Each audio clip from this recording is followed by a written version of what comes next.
c'est difficile maintenant, 40 ans après, de savoir exactement comment ça s'est passé, mais voilà, je me retrouve ici. Mon père était artiste, sculpteur, c'était un ami de Picasso, ma mère faisait des tapisseries. Et il vivait dans une maison, donc à Cavalère, au bord de la mer, qui lui avait été prêtée par un artiste, Albert Glaise. Et au bout d'un moment, mon père s'est dit, ben c'est bien, j'habite dans une maison qui n'est pas à moi, il faudrait que je trouve quelque chose. Et à l'époque, dans les années, c'était 55-60, tout était à vendre dans les Alpilles pour pas grand-chose. Et donc je crois que c'est en 55, ma mère avait tissé Guernica de Picasso. Elle avait vendu la tapisserie à Nelson Rockefeller. Et donc l'argent de la tapisserie a permis d'acheter le domaine. Voilà.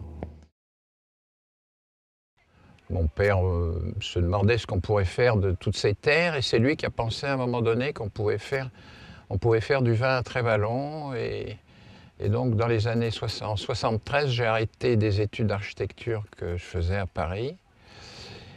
Et je suis venu m'installer à Trévalon pour pour planter des vignes et faire du vin.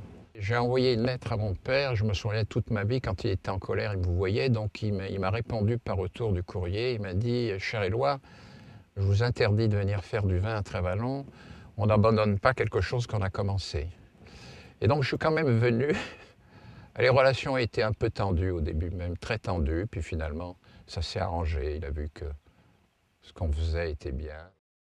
Il n'y avait pas un pied de vigne, donc il y avait un ensemble de collines, de petits vallons couverts de pins, de chênes verts, de romarins et de thym.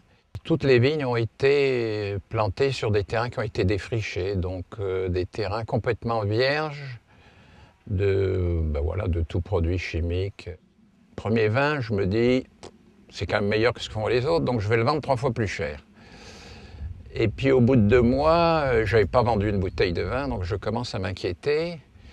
Et là, à ce moment-là, j'ai une visite qui a changé ma vie. Quelqu'un me téléphone et me dit « Voilà, monsieur Durbach, j'ai goûté votre vin à Baumanière, est-ce que je peux venir vous voir ?» Bon. Et ce monsieur arrive un dimanche matin, il était immatriculé 21. Et donc je lui dis bah, « Tiens, il me dit bah, « Oui, je m'occupe d'une propriété en Bourgogne. » Enfin, on passe un moment, il déguste les vins, on fait le tour des vignes. Et à la fin, il me dit bah, « Écoutez, c'est très intéressant, j'ai un ami qui est importateur à Berkeley, en Californie, il s'appelle Kermit Lynch.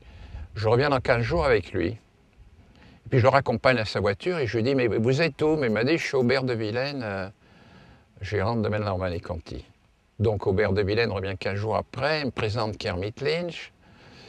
Et Kermit Lynch me dit « Écoutez, le vin est très bon, voilà, mais bon, c'est quand même beaucoup plus cher qu'au voisin, donc je vais en acheter 10 caisses. Et puis si ça marche, j'en achète plus. » Et puis rapidement, Kermit m'achetait 1000 caisses par an.